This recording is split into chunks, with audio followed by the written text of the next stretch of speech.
And greetings to those who are out there on the outreach, wherever you might be. We have brethren all over the world in different countries and different states, and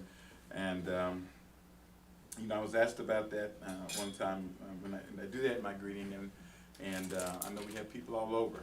You know, I know we have Maryland up there in the East Coast, and I know the Heath family. I've talked to them on the phone personally up in Canada, and I know that they will on the outreach as well as get online sometimes, and I know there are others out there, and as time goes, I'll try to mention some by name from time to time, just to let you know that we do know you out there, and we love you.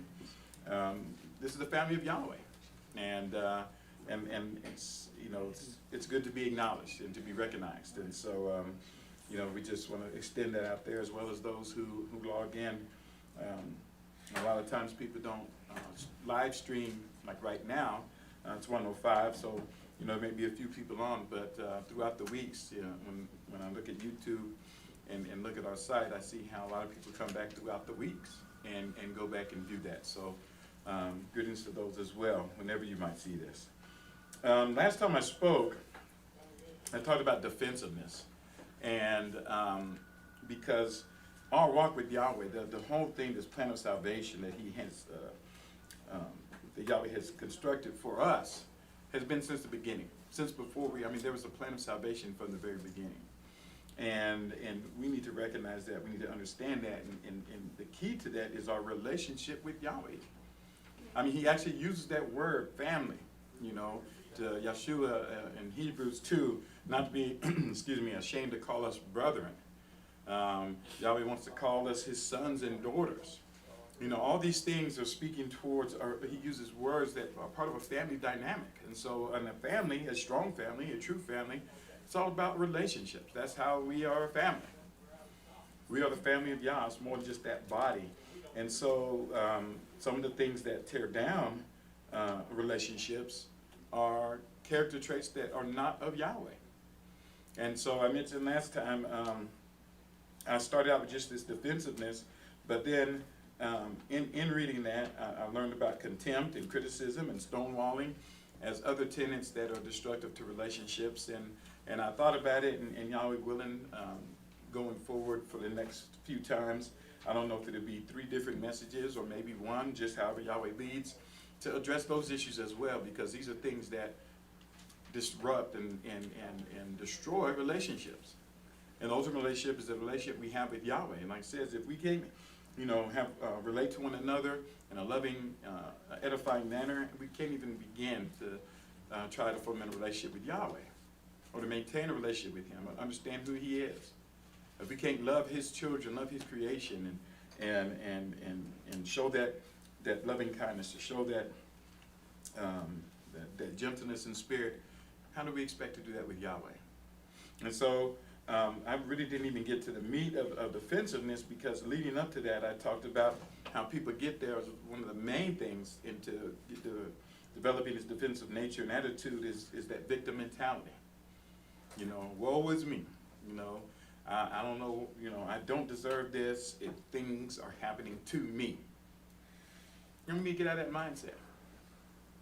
For those of us that have it.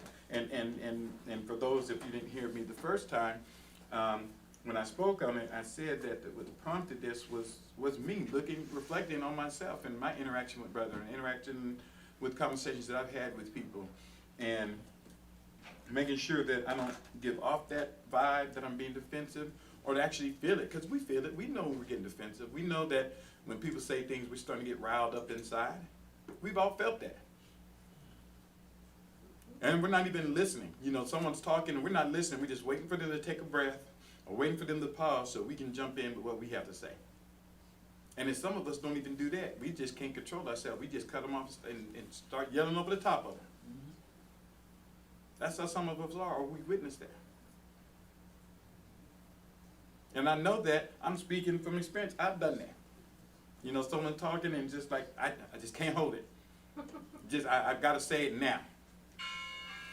And when we do that, you know, there's a scripture in Proverbs that said, in all you're getting, get understanding. How can we get an understanding if we're so angry, if we're so whatever caught up in our thing that we can't listen to what's being said? Yes, Curtis. Because when you're doing all the talking, you get to a point you said everything you know. Where you learn more is when you actually listen. Right. And it's in Ecclesiastes. Ecclesiastes 5 talks about that. It says, don't give the offering of fools. You know what they talked about? They talked about being rash with your mouth and saying things out of turn. He said that is the offering of fools. I learned a long time ago when I was young. I can't remember. It might have been one of my uncles. But he's saying, you know, it's the reason why we were created with one mouth and 2 ears. Mm-hmm. 2 eyes. So we can see, we can observe, we can listen. But one mouth. James tells us to be slow to wrath, but what? Quick to hear. And slow to speak. So all these things feed into that, and we read through some scriptures, and so I'm going to continue on. And so I wrote a thing, I'm going to get it right, so I copied this. I want to make sure to relay this accurately when it says, what is defensiveness? And there's a lot of psychology out there, and it's such a thing that it's not just in the churches that, you know, you can go on, read books in psychology and things. It's a whole section for defensiveness, our posturing and our attitude. And it says it refers to both a feeling and a behavior. Isn't that something? The feeling is typically elicited when we feel as though someone is being critical of us, and it results in shame and anger. In turn, behavior usually results from the feeling, such as being sarcastic, giving someone silent treatment, or being critical in return, or actually attack. We've seen that. Let's go to Acts chapter 7. We're very familiar. Let's read something here. Acts chapter 7.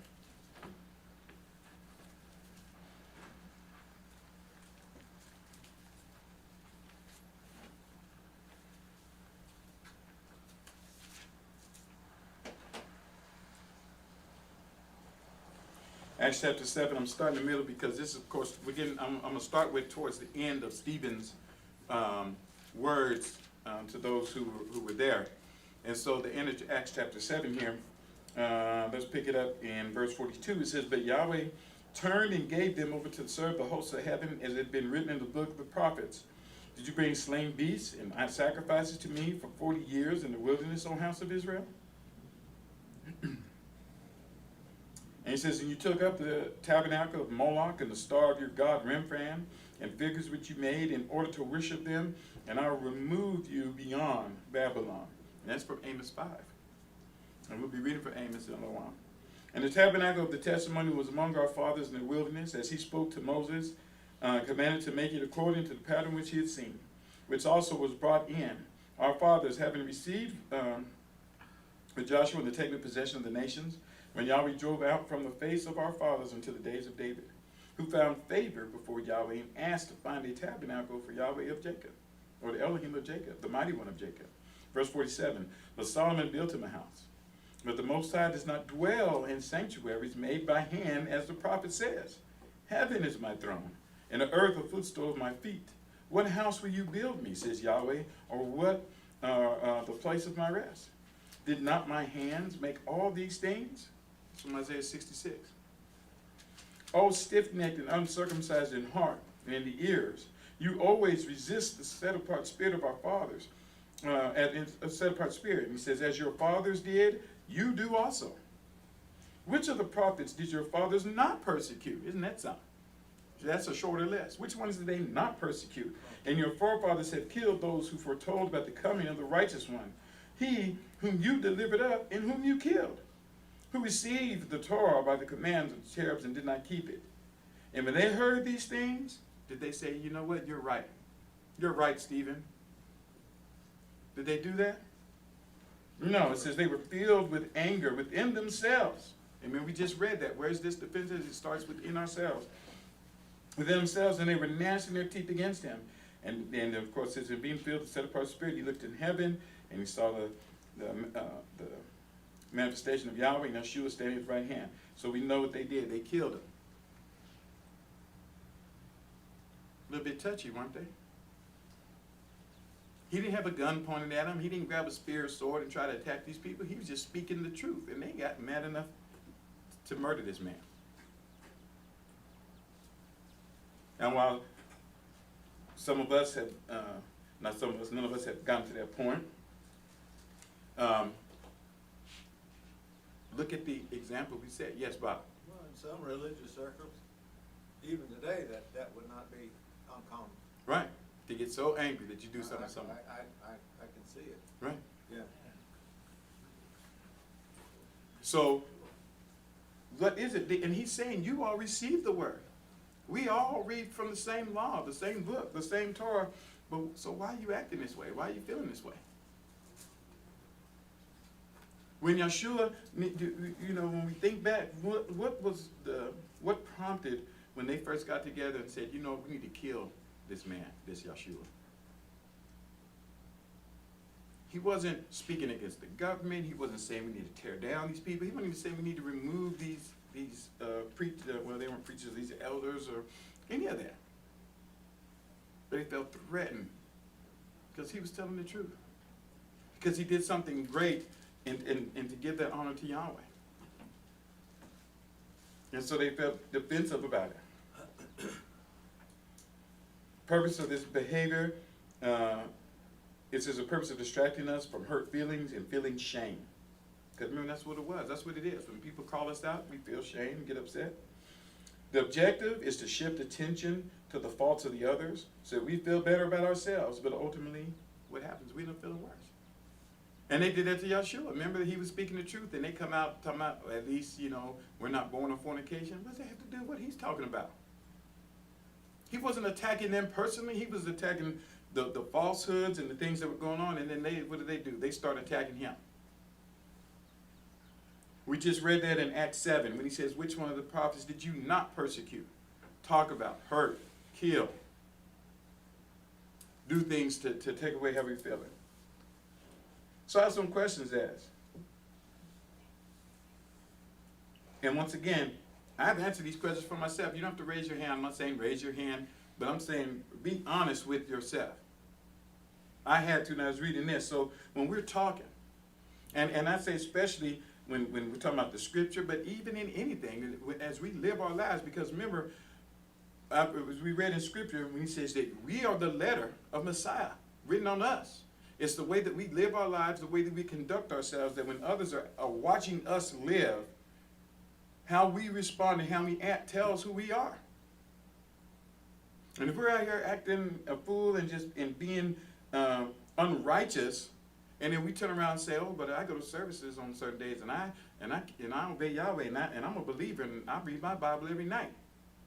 But they're looking at our actions.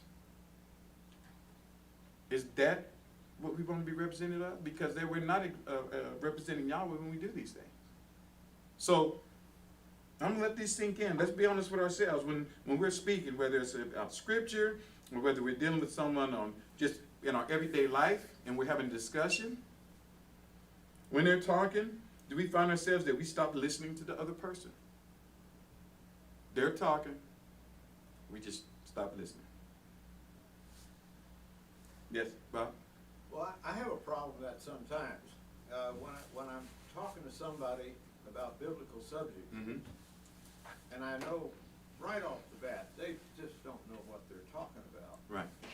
Then I get really rather frustrated, and I do kind of tune them out. Mm-hmm. It's probably not the most appropriate thing to do, but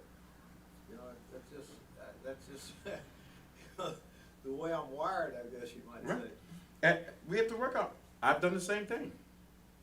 It's easy to tell someone, you don't know what you're talking about, shut up. That's easy. But even when I looked,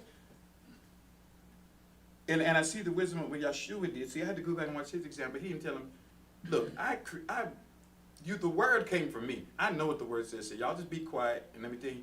He let them go through it, and then he said, you're saying this in error. When they went through that whole thing about the brother and the woman, the 7 brothers, and all, Yeshua could have said, I know where you're going with this, let me just stop you right there. He could have said that about every conversation he had, because unlike us, he really did know where they were going with that. He really did know what was in their heart. He already knew the answer.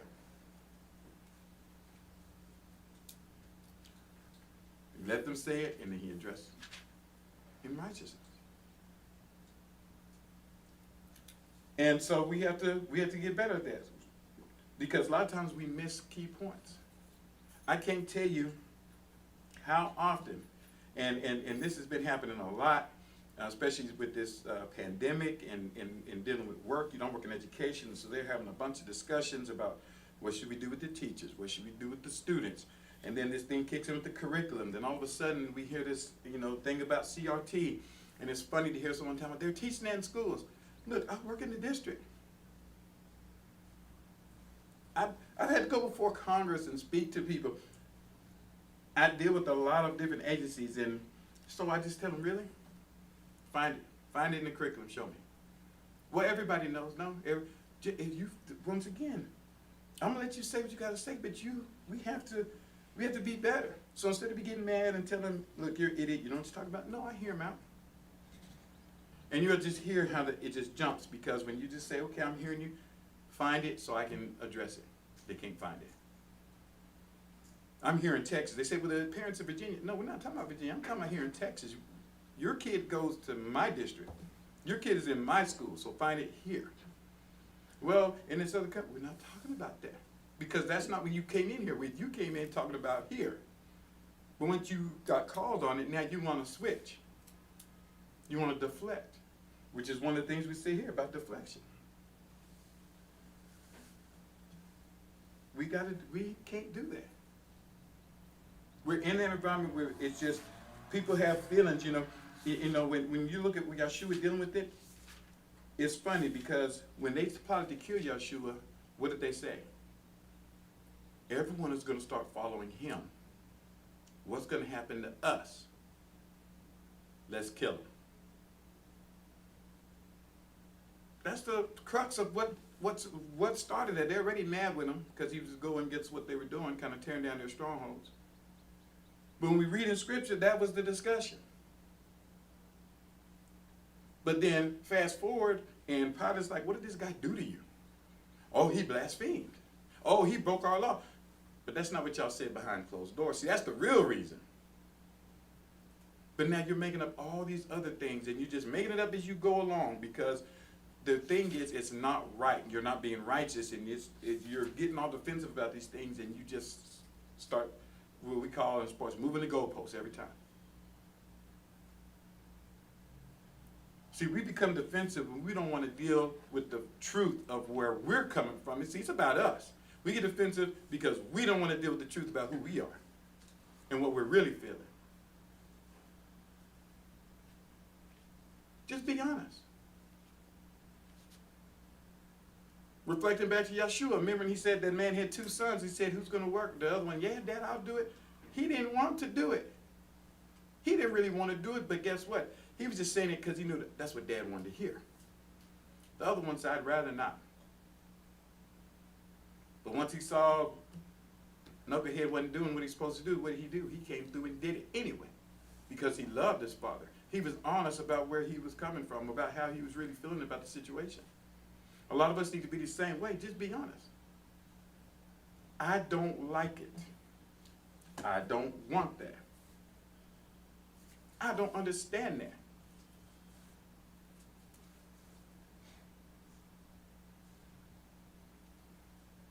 And then we work to resolution. That's wrong. Like, look, I've dealt with people that say, look, I know I'm not supposed to feel this way, but I do. I've got to work on it, because we're imperfect vessels. That's why anybody said last time, we're not where we were, but I'll do it in reverse. We're not where we need to be, but we're sure not where we were. That's the reality of our situation in our walk. We're not perfect yet.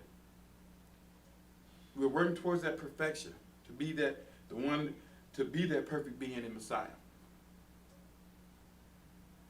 So why do we want to act like we don't have any imperfections? Like we're better than others? We're not.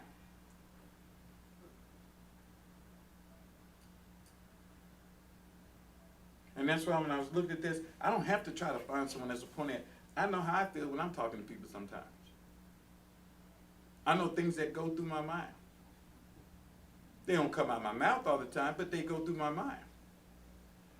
And that's why when I said I was looking at this, you know, and here's the thing. I'm like, well, at least I didn't say it. They don't know that I feel that way about them.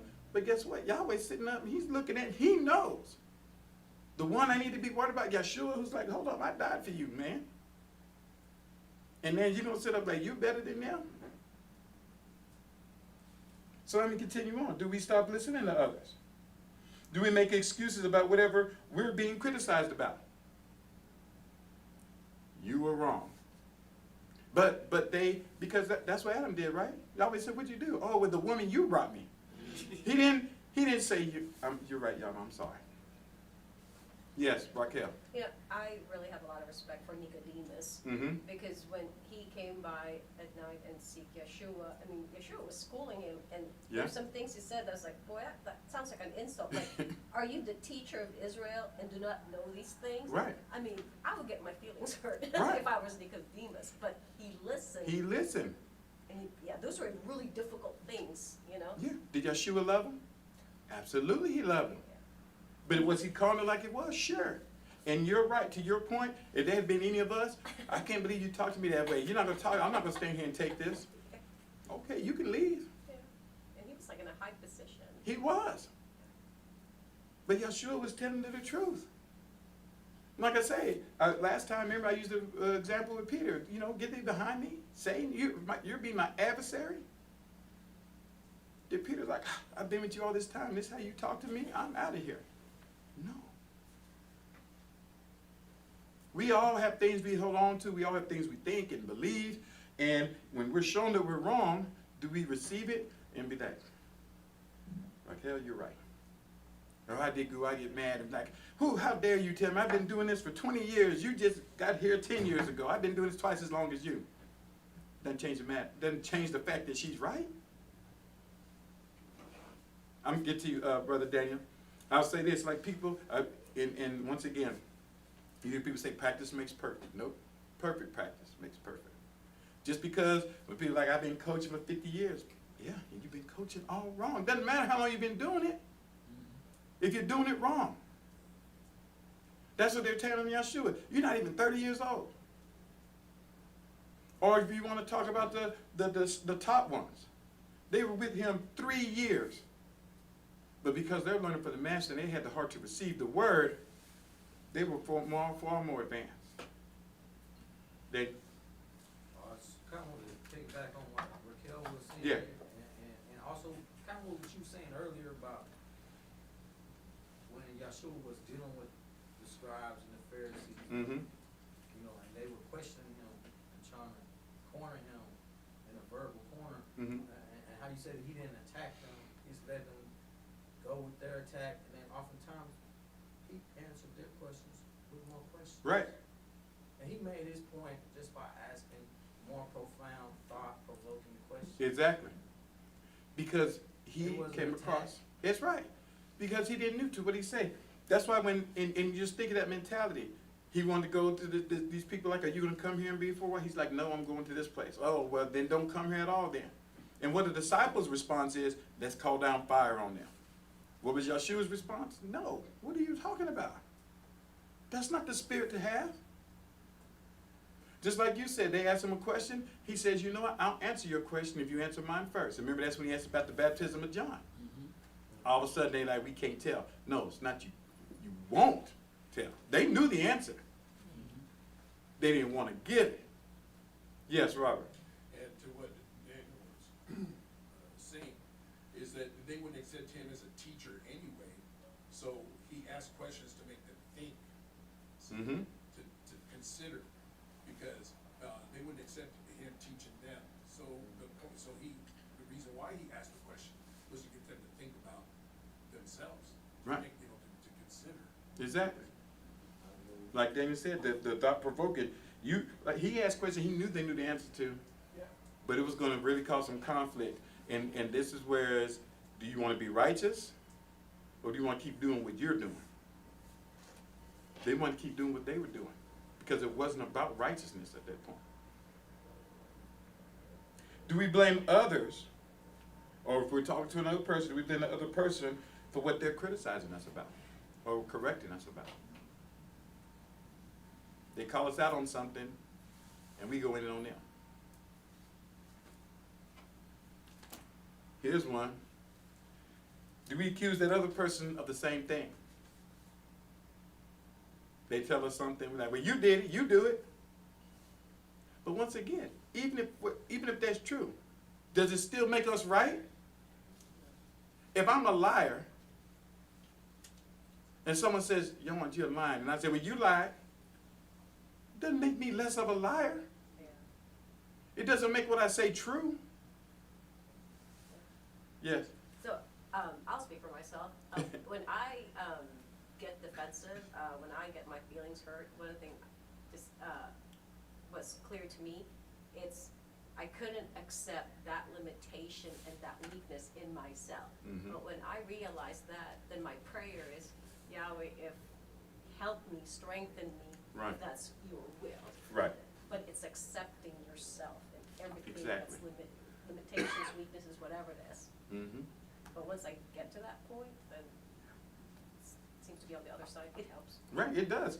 I mean, I've had to learn, especially with talking with others when they point out my faults, is to say, okay, you're right. It's hard to say that. Because I have that done to me. You've done it. You know what, you're right. Because I've heard some people, well, we're not talking about me right now. We're not talking about that. And people see it as a deflection. So I just accept it. You're right, I have done it.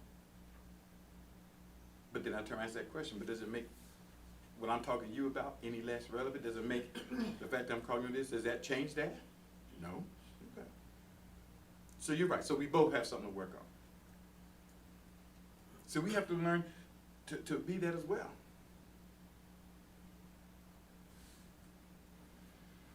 Do we try to justify our actions?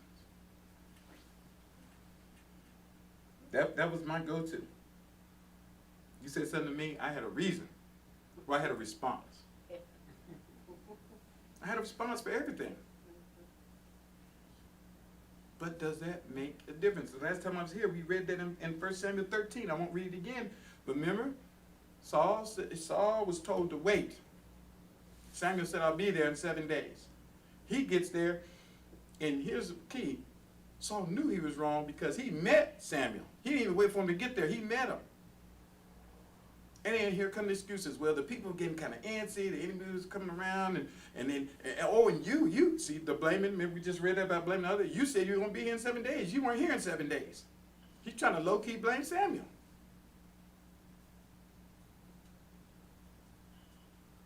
He said, you've acted foolishly.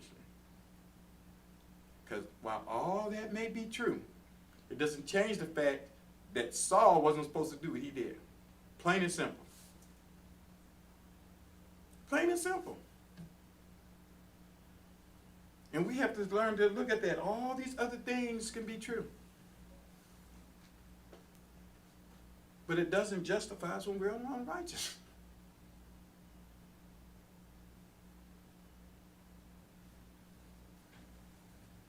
Do we bring up past things of the other person that they did wrong to avoid talking about the current issue? Today's vernacular, we call that whataboutism. But what about such and such? What about it?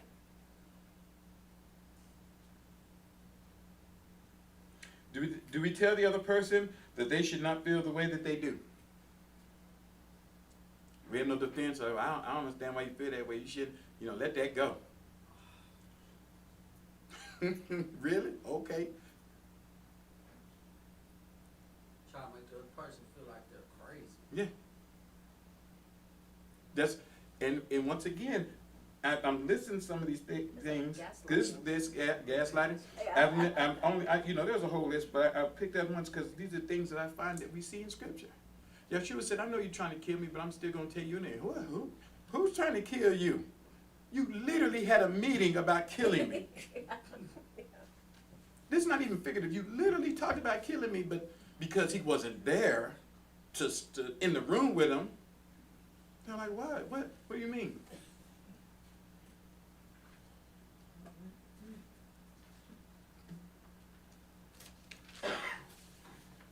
Well, you said it wrong, but you knew what I meant, right?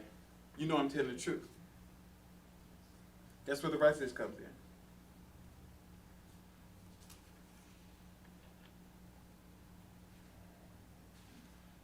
gotta work on it. And some of these things, the reason why they happen, look, I get it. And that's why the beauty of Yeshua coming in giving up his, it says he emptied himself. The beauty of him doing that, because he knows what it's like to be us. Said he became us. He gets it. He didn't act like us, but he was flesh and blood, subject to these things, and he overcame them. And we can too. And people do it, they do it for a lot of reasons. I'll list a couple. Some people do it because they feel insecure or they're afraid. That's those people, we're afraid we're going to lose our seat. We're going to lose our job. Doesn't make it right. Some people do it because they are reacting to abuse or some kind of trauma. Some feel anxiety or inability to communicate effectively. Some do it because, once again, shame and guilt. That's a big thing. Shame and guilt, because that's what sin brings. Some people, you don't even have to be talking to them. We've witnessed where someone has heard a conversation and they think it's about them and then they react. I'm like, I wasn't even talking to you. I didn't even know that was about, I was talking about something else. The shoe must have fit awful well. Right. My grandma had a saying, she said, the hit dog always yelps. That's what happens. And these, once again, these are ours. These are our things. If grandma's talking to Bob about something, first of all, she wouldn't talk to me, I'm ear hustling in their conversation, and then get mad about something she says to Bob. Like, we weren't even talking to you to begin with. And then that's what happened. I guess it was for you to hear that, because now your feelings are hurt. You must need that correction. We're hiding something. You may become defensive if we are trying to hide the truth about something or lying. We think they figured it out. It could be a reaction to attacking our character, and we feel as though we need to justify our actions, and we have taken or some aspect of our character that we may respond in a defensive manner. Sometimes we do that. We react when we feel like we're losing control. How about this? We're not in control. Yahweh's in control. We saw that all throughout Israel. They felt they had to be doing something. What are you doing? Once again, why did they have Aaron to build that calf? They're like, with this man Moses, we don't know what's happened to him. Moses didn't save you. He said out of his own mouth when he says, hey, y'all be still. Listen, behold the salvation of Yahweh. He was telling me, it's not me. I'm not saving you. Yahweh's saving you. Yahweh split this Red Sea and brought you over on dry land. Yahweh's the one bringing you this water. Yahweh's the one bringing you this food. He never at once said it's because of him. Yahweh wants to go talk to me? Fine. You're supposed to be keeping in righteousness with Yahweh's doing with Moses has nothing to do with them, but they're like, oh, because he's gone, we don't know, so let's build a God. What? That doesn't even make sense. What kind of justification is that? But in their mind, their collective mind, because there's a whole mob of them, they thought that was the right thing to do. And then what did Aaron do? He tried to justify it by saying, well, they wanted me to do it, and I just threw the gold in, and the calf came out. Right. Got impatient. Did the wrong thing because he lied. He should say, you're right. You're right, bro. I shouldn't have done it. I don't know. Gave in the peer pressure. I was afraid of people, I'm wrong. Just say, I'm wrong. Got scared, right. Any of that. But to sit up and say, I don't know what happened, the gold went in, and then this calf walked out.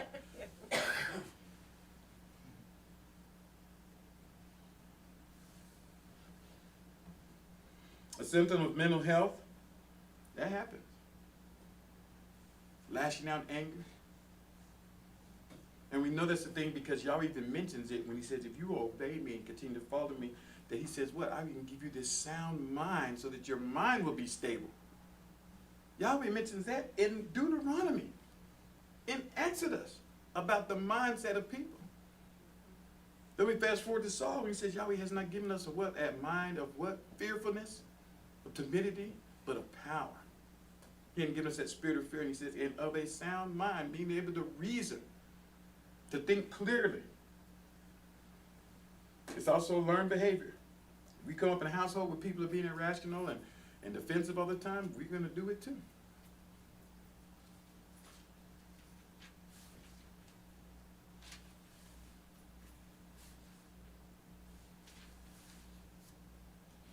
So what happens when we do these things? We don't behave. We become stumbling blocks to others. And this is what I don't want us to do. Which, once again, when we think back to Saul saying, you're that letter of Messiah. I want us to act in righteousness. I don't want us to be a stumbling block to others. Scripture talks about us being stumbling blocks to others. We're not supposed to do it. We create situations that are hostile and people don't want to be around us. We're supposed to be a part of the body of Messiah. And in Romans 2, what did Romans 2 say? I'll go there real quick. I like the way Saul says it. I don't remember the verse right off. I'll see it as soon as I get there. Romans 2.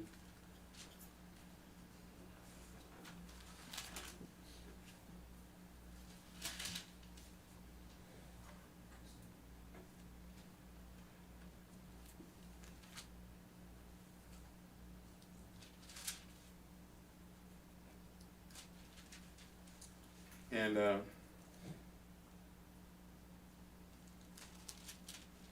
verse 24, for the name of Yahweh is blasphemed among the nations because of you. I don't want that to be attributed to any of us because of the way we conduct ourselves. We don't want to miss out. We feel like outcasts. So that's the impact of what happens. We become defensive and we end up feeling worse. Once again, that guilt and shame, I can't say that enough because like I say, sin also brings that.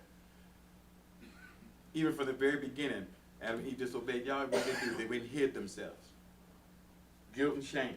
Couldn't face up to what was going on. And here's the thing, when we do that, and we become defensive, it doesn't solve the issue. That's the reason why it keeps on coming up. Let's go to Matthew 5. Matthew 5. I'm just going to read a couple of verses here.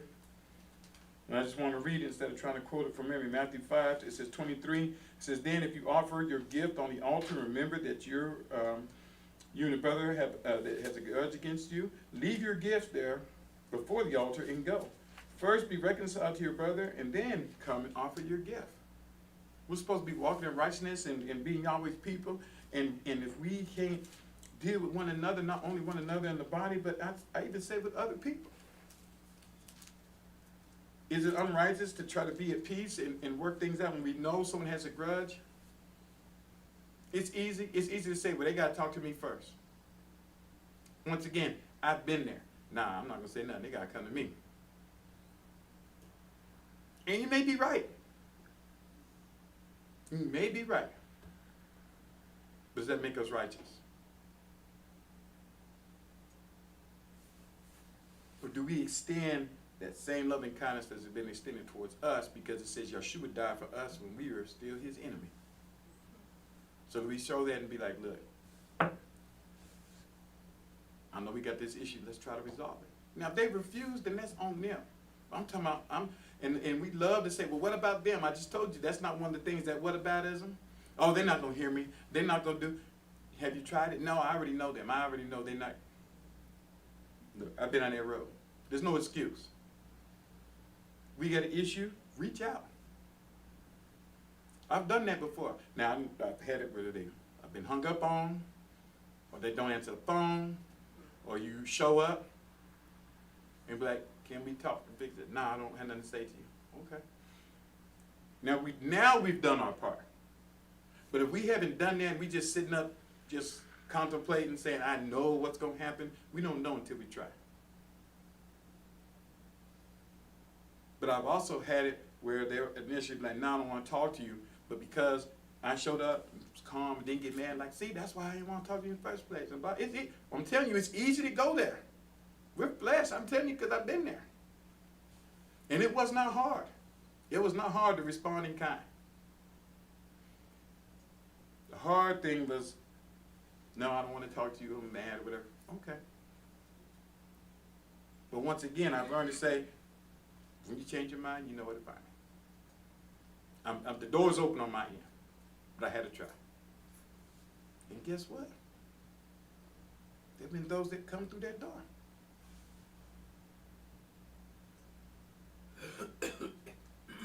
Remember, there's nothing no one has done to us that we haven't done worse to Messiah. Remember, like I said, defensiveness tears down relationship. And what are we here about? We're here to build and strengthen our relationship with one another, with Yahweh. And like I said last time, for those that didn't hear the first part, you know, really prompted this and me looking into it. And Daniel wasn't even mad at me, but he was just saying, no, I don't want to discuss this. But the thing about it is, he told me straight up. I didn't get mad. And then he didn't get mad when I asked him, like, hold on, let's talk and make sure we're good. Are we good? No, we're fine. I just don't want there to be any conflict. Now, and we had a very calm, civil, loving conversation about it. Because neither one of us were mad. But that's how a lot of these things happen, with misunderstanding, people not communicating, people getting in their feelings, talking about, oh, that's how it is, huh? All right. No, that's not the spirit of Yahweh's people.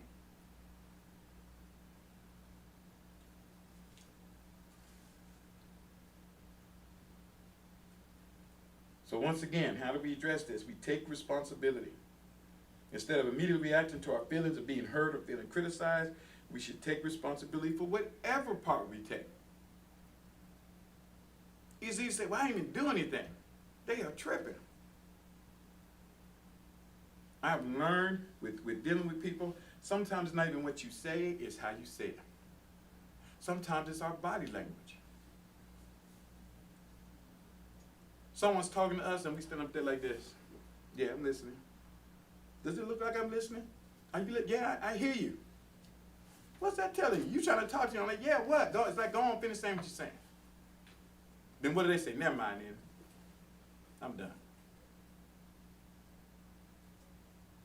And it happens in the world, but I'm telling you once again, you know, I've seen a lot of it in church, in assemblies, among so-called brethren. How you gonna treat your brother like that? Shouting them down, telling them they don't know what they're talking about. I've been doing this longer. You're accusing them. That's why there's so many assemblies of Yahweh out there. Go type that in and look how many groups show up. All these groups in Yahweh. And here's the killing part about it. A lot of these people, the majority of them, not only do they know each other, a bunch of them are related. You can go to Emory, Texas right now. I think at Emory, there's 3 different groups. And they are closely related. Like they're like brothers and uncles and cousins. I mean blood brothers. Not talking about spiritual brethren, but split. You go to Missouri, the first names feast I ever kept was in Rocheport, Missouri. Loved the brethren up there. Now, I can think of at least 4. And they're probably not 20 miles between them, probably within a 20-mile radius. Why? And a lot of it, not all of it. And here's the thing, you want to see if some of these brothers have grown? Go ask them. Say, hey, how come you don't meet with them anymore? And see if they become defensive, or if they can say, well, this is what's going on. Because some will become defensive. Some will say, well, that's none of your business. Really? But we all brethren in the faith, we all say, then here come the excuses, here come all the things. Why isn't it?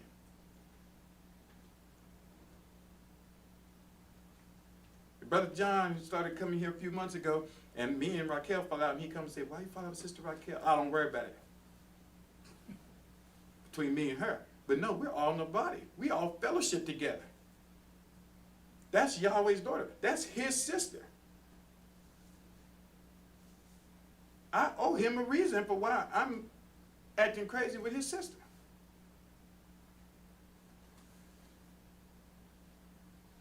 We need to stop thinking about ourselves and thinking about how we come across and how we treat one another. And here's the thing, I'm almost done here. I'd say this part for the last, because we got the habit of doing this. Once again, Yeshua was addressing this when he came. We need to stop trying to control other people. Mind your business. in the sense of I can answer the question, I can share with you. That's why the scripture says what? Be ready to give an answer to the hope that lies within you. You can share why, I can share my purpose. I can share what Yahweh has done for me. I'm not here to manage anybody else's life and say, now that I've told you, and you better do it, and I'm going to tell you when you need to do it, and how, and to what degree. Even Yeshua, he pushed the disciples a little bit, yes, when he said, haven't you been here with me for so long, and things like that, but he had to develop them. He didn't say, I'm here now, and now you should be up to par. And he let them make choices.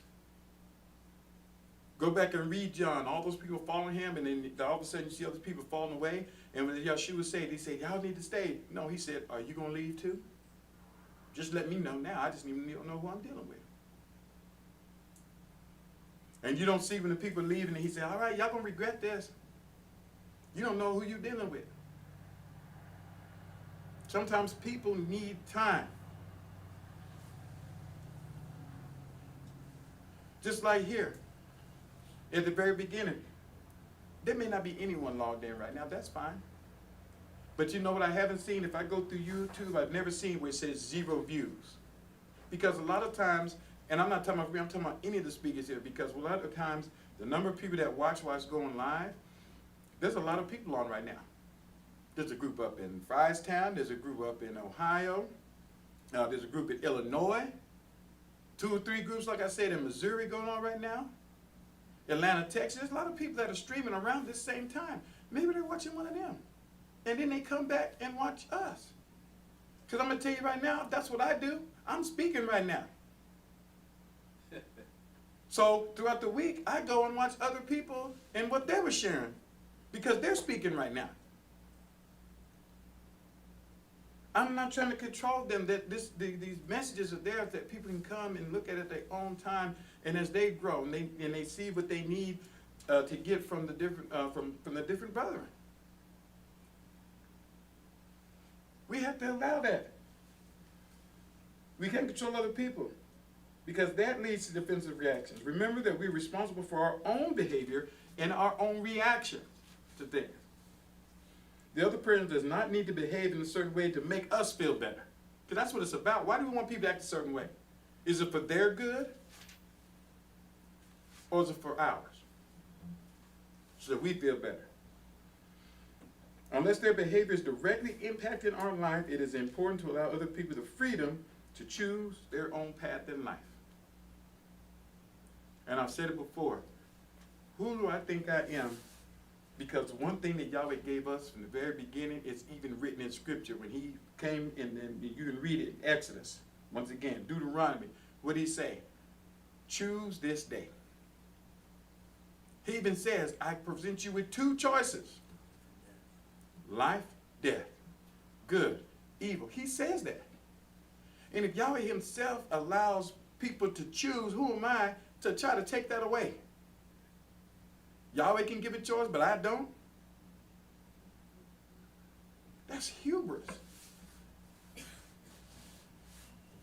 That is not my spot. That is not my position. He said we're to be lights. And if we conduct ourselves in the way that we're supposed to, if we act like his children, if we act like him, then people will want to choose, won't they? When Yeshua said, where do you want to go? What did Peter say? Well, where would we go? You got the words of life. Because what? Because the way Yeshua lived and conducted himself, they knew to choose him. Not because he bribed them or pressured them, but because he presented a choice where there's no other choice. Are we living a life that presents itself in such a way that when someone sees the way we walk, like there's just no, it's not even a choice. The decision is clear. This is what I need to do.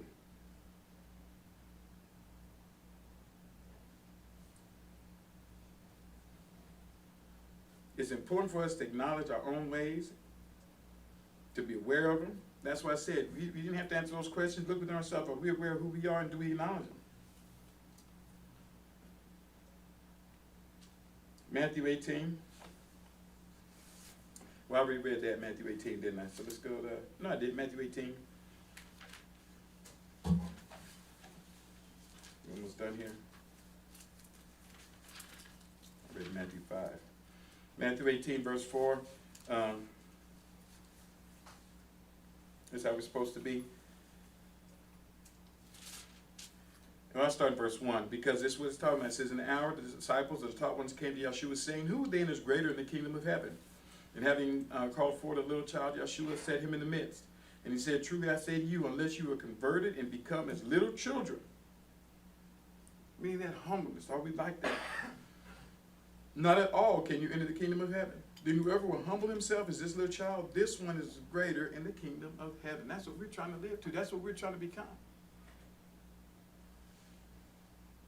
And you know what? One thing about children, especially at that age, they start learning to be deceptive a little bit later. But, you know, most children, they do something, they just, yeah, I did it. Did you do this? Yeah. Because they don't, yeah, I did it. That innocence, that openness. Since we're in Matthew, let's go over to chapter 23.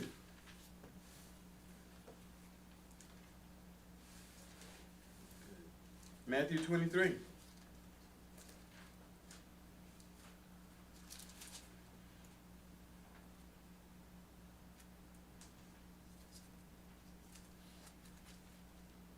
And Yeshua, we know how it starts out when he tells, verse 2, Yeshua speaking, he says, the scribes and the Pharisees, this is Matthew 23, verse 2, sat down to Moses' seat, then all things whatsoever he tells you to keep and do. But do not do according to their works, for they talk and do not do. For they bind heavy and hard to bear burdens, and they lay them on the shoulders of men, that they do not desire to move them with their finger.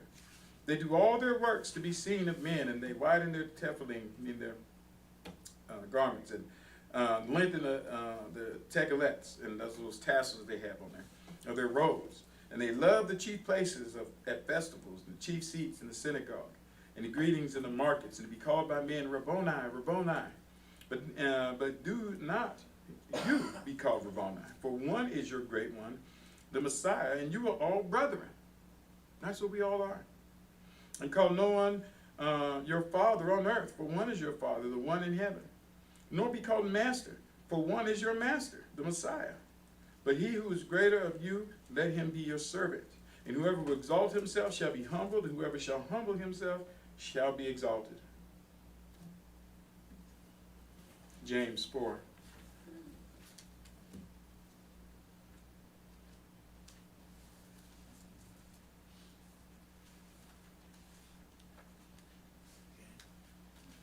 James chapter 4.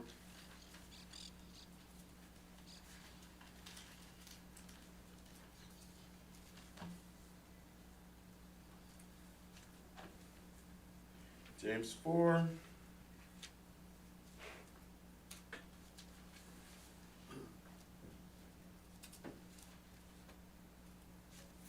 Start verse 1.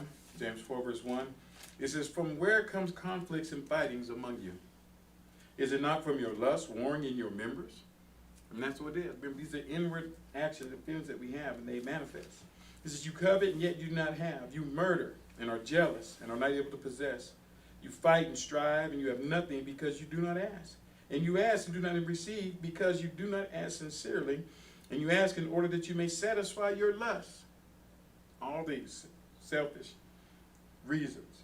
Unrighteous reasons, unrighteous things. Adulterers and adulteresses. Do you not know that friendship with the world is enmity with Yahweh? And when he's saying this, someone says, well, I'm not being friendship, but guess what? When we take on these actions, we're acting like the world. All these jealousies, all these accusing of people, being mad, holding grudges, disrespecting people, mistreating them, and then hiding behind scripture like we've been called to do these things. Is there correction? Absolutely. We do correct. We don't condone sin. We don't condone unrighteousness. But here's the thing. A lot of what these people are doing, these are actions towards people that don't justify that. We just get mad because we're feeling insecure. We're feeling some kind of way. We're projecting on other people. Literally, at work, there were two people talking about I don't know why, because I went in their conversation, but I had to intervene. Two people were talking about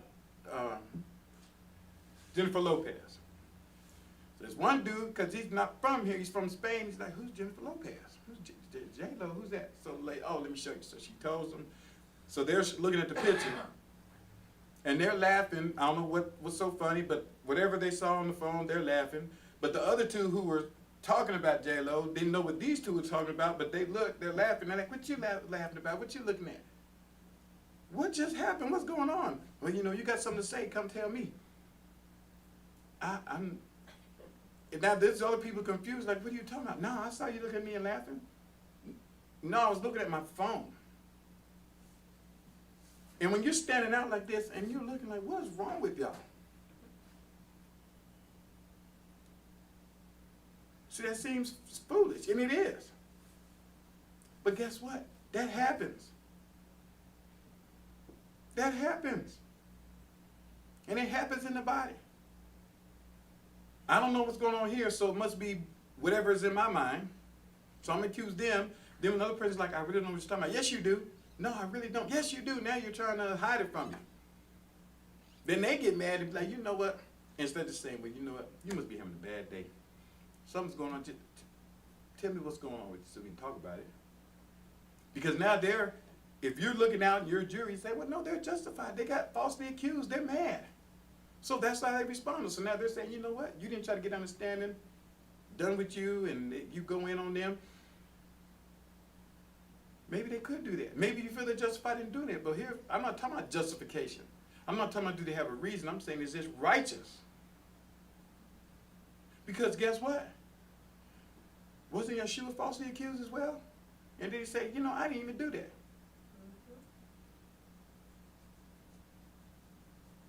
Those people said, he said he's going to tear down the temple.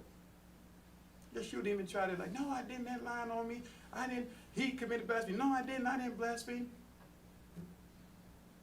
If you read what's in John 18, it says he didn't even answer him. They're asking him all these questions, he didn't even say anything. He's like, I'm not even going to go down that road with you. You didn't even defend himself. No. Are you king of the Jews? You said it? You said it, yeah. Are you the king of Jews? Well, that's what you say. That's what they say. That's it. I'm not to that point. I'm not sitting here and be like, oh, well, you know, I've been working on myself and I'm to that. No, I'm not. But guess what? I'm praying to be to that point. Each day I get up and I say, Yahweh, let me be better today than I was yesterday. And that's how I want us to be. I want us to grow. And that's why, you know, the words of Peter resonate with me in Peter 3:18 when he says, let us grow in the grace, that loving kindness and knowledge of Yahweh. So I'm going to continue reading on here. I'm in James 4. I'm going to read a couple more verses. Verse 5, he says, do you think that vainly the scripture says the pride dwelling in us lusts with envy? But he gives greater loving kindness because of this. It says Yahweh set himself against the proud ones, but he gives grace or mercy to the humble, or to the humble ones. Then submit to Yahweh. Resist the adversary, and he will flee from you. Draw near to Yahweh, and he will draw near to you. Cleanse your hands, sinners, and purify your hearts, double-minded ones. Be distressed and mourn and weep, and let your laughter be turned to mourning and your joy to shame. Be humble before Yahweh, and what? He will exalt you. So, one down. Next, I don't know which one I'm talking about, whether it's criticism or stonewalling or contempt. But like I said, it'll be one of them. Maybe I'll put all three together and we'll talk about it. We'll just see how my study goes with that. But I want to address these things that affect our walk, our relationship with Yahweh, our relationship with one another. And so we can work on these things and be stronger in Him. Are there any questions or comments? Anything I need to clarify? Yes. Just a comment, I think in Romans it talks about provoking to jealousy. Mm-hmm. That would help us to righteousness. But if we get our feelings hurt, it won't lead us to righteousness, No. right? And it says that to provoke one another to righteousness. I remember one brother saying that. Yes, because a lot of people do that. They feel that jab. Even that was told to Saul, he said, it's hard kicking against the pricks, isn't it? And like I said, prick is a tool that was used. If the animal didn't want to go, they got a little jab. And pretty much, either you're going to go where I want you to, or you better get this thing in your side. And they didn't like that, so they went where they were shown to go. So pretty much what Yahweh's shown us, you can do this the easy way, the hard way. Are we going to learn to continue to humble ourselves, like James said, and not put ourselves up and our feelings and our ego, and learn to be like him? Here's Yahshua, the creator, the most powerful being, and could have just said, I'm done, but he didn't, and showed that humility and loving kindness so that we can learn to model that. So even when we do have the power, like I can just really just smite you right now and put you down, but I'm not. I'm going to show you the better way. I'm going to show you the character of who I say I serve. Yes, Robert. Well, you said it just now, and we read it here twice. Humility. Humility is key. When Sister Raquel brought out about the Nicodemus was humble. Right. That's why he was able. The Pharisees were not. Right. So Yahshua didn't address them directly because what? They would have completely missed, if there was any open to a lesson, they would have completely missed it. So he asked them a question. Right. Because they were not humble. So humility is key. If you exalt yourself, you're going to be offended. Right. And you're not able to learn. But if you're humble, then you can receive the lesson, even if others would take what is said as an offense. You know, Nicodemus didn't take what was said as an offense because he was humble. He accepted it and acknowledged it. Right. Exactly. And learn to show that. Like I said, even like when the top one's in prison, and remember the prison doors were open. I think it was Saul, wasn't it? And the guard's about to kill himself, and they're like, whoa, don't, we're here. Yeah. And he's like, why would you stay? And I'm ashamed to say, I know a lot of people that have been like, not my problem. I'm out. This must be a sign from Yahweh. He must want me out of jail because, look, he broke the doors open. But it was a sign from Yahweh. But it's time for them to show what? They show the humility. They show love, knowing this man's going to die. If he doesn't kill himself, they're going to kill him. So he'd rather do it himself. But they're like, no, don't do that. And by them doing that, he knew they didn't have to. Him knowing he was their jailer and they had every right, because he knows that's what he would have done. He'd have been, I'm out. Then what? His whole household was converted. What a testament there was.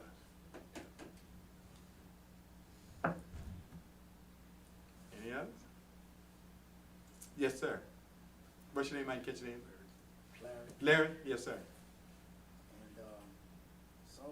sometimes, well, a lot of times people, they think that they could read people's hearts. Right. None of us have the ability to read nobody's heart. You're right. Yahuwah and Yahushua can read hearts. They can. So all that we can do, like if we, like the person, maybe they might know, that they're doing something wrong, or not, but we want to try to reach them. Then the best that we can do is just try to do our part. Right. In like according to the scriptures. Yes. Because they might not know. Exactly. But we want to really, if I'm trying to think of the right word, like we really want to reach them, the best way to do it is just to set, the best example that we can. Right. Instead of trying to condemn them, because we don't know if the person could change. Mhm. We don't know. Right. Because we can't read hearts. Exactly. So all that we can do is just try to lead by example. Mhm. Pray for them, and maybe they'll see that. Right. And then they'll change what they want. You brought up a good point, because we see that right now. How many people get up, and I've heard a lot of brothers say that, well, there are people out there, everyone's rejecting Yahweh. They don't want it. Look at the nation. They talk United States, we need to do this. Look at how many people, they just sinning, and they just out here breaking Yahweh's law. Yeah, they are, but you're talking about them and saying that they're rejecting him. How can they reject someone they don't even know? Because most of them don't know. They're not out trying to say, I just want to be a sinner, and I want to break I just don't want to be righteous. I mean, have you talked to these people? Because I've talked to people that have done wrong.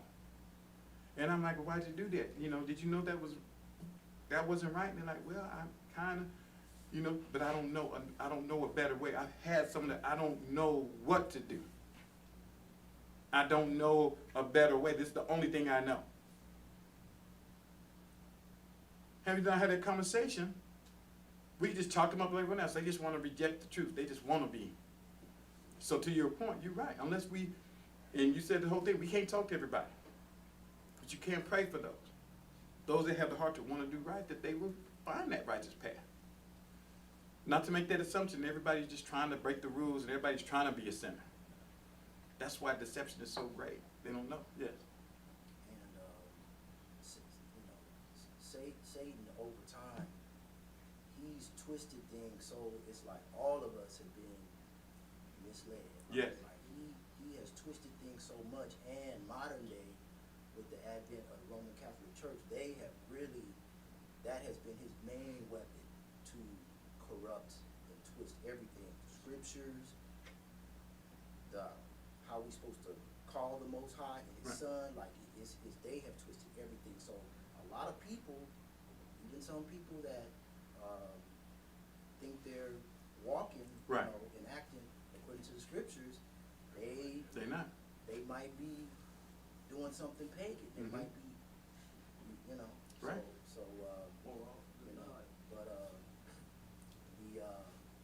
the best way to know is because a lot of people that have came from organized religions, Mhm. because all organized religions have been corrupted. Right. You know. Right. But because we just assume that the ones that's teaching in those groups is giving us the bread, you Mhm. know, is giving us what we're supposed to know. But the best way to know is everybody gotta study. Everybody gotta do an individual Right. study. You know, just like the Bereans, you know, Mhm. they didn't just accept what the apostle said. Right. They You know, studied. They went and they read and they studied on their own. So us today, especially today, us individually just need to go back into just studying back to the basics and Right. breaking it all down, and then it won't be easy to get Off track. deceived. Exactly. Thank you, Brother Larry. And with that, I don't want Dave to have to come out of that room on me again. We'll take a break. We'll be back at 3 o'clock with the main message within it.